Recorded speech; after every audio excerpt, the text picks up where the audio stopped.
만물유래는 역사문화 유래 콘텐츠 채널입니다. 좋아요 및 구독은 더욱 알찬 영상 제작에 큰 힘이 됩니다. 전설야담, 위험에 빠진 자손을 구한 조상. 우물, 정화수, 단어 어원. 우물은 물을 얻기 위해 땅을 파서 지하수를 개게 한 시설을 이르는 말입니다. 인간이 한 곳에 모여 산 청동기 시대부터 나타났으며 삼국시대에 만든 우물터가 여러 곳에서 발견된 바 있습니다. 우리말 우물은 움에서 나오는 물이란 뜻이고 움은 땅을 파고 위에 거적 따위를 얹은 곳을 이르는 말입니다.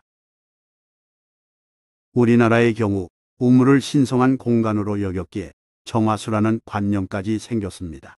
정화수는 이른 새벽에 기른 우물물을 가리키는 말이며 우물에서 떠온 맑은 물이란 뜻입니다. 예전에는 누군가 아플 때 정화수를 떠놓고 무사히 지나가게 해달라고 두 손 모아 빌던 풍속이 있었습니다. 그만큼 새벽 우물물은 특별한 물이었습니다.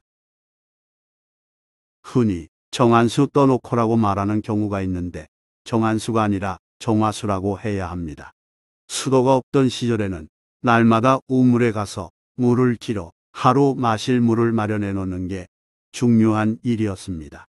사정이 이러하니 우물에 관련된 전설과 일화도 무수히 많습니다. 조선 선조 때 문신, 이항복과 관련된 일도 그중 하나입니다.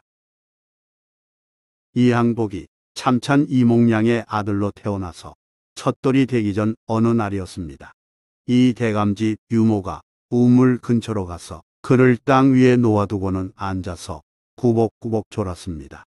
자유로워진 어린 항복은 여기저기 두리번거리다가 눈앞에 보이는 우물을 향해 엉금엉금 기어가더니 이내 우물에 이르렀습니다.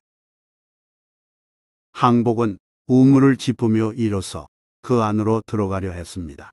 자칫 잘못하면 우물가에서 미끄러져 크게 다치거나 우물 안으로 떨어질 위험한 순간이었습니다. 이때 유모의 꿈에 수염이 희고 얼굴이 긴 한 장부가 나타나서는 지팡이로 유모의 정강이를 탁 치면서 꾸짖었습니다. 어찌해서 애를 보지 않느냐. 유모는 맞은 곳이 몹시 아파서 화들짝 꿈에서 깨어났고 그때 저만치에서 우물로 막 들어가려는 항복을 발견했습니다. 유모는 허겁지겁 달려가서 항복을 얼른 붙잡았습니다. 이렇게 하여 간발의 차이로 항복은 죽을 고비를 넘겼습니다. 이후 유모는 꿈에서 차인 정강이가 실제로 여러 날 아파서 이를 이상하게 여겼습니다.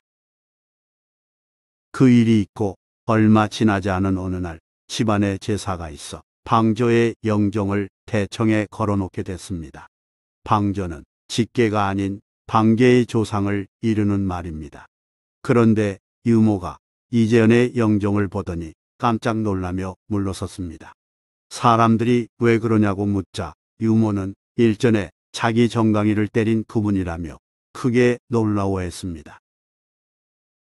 이재현은 고려 말기에 활약한 문신이며 명문장가로 정주학 기초를 닦은 인물입니다. 수필집 여공패서를 남겼으며 그의 모습을 그린 영정은 현존하는 유일한 고려시대 초상화이기도 합니다. 그 이재현이 한참 후손인 방선 이항복을 절체절명의 위험에서 구해준 것입니다.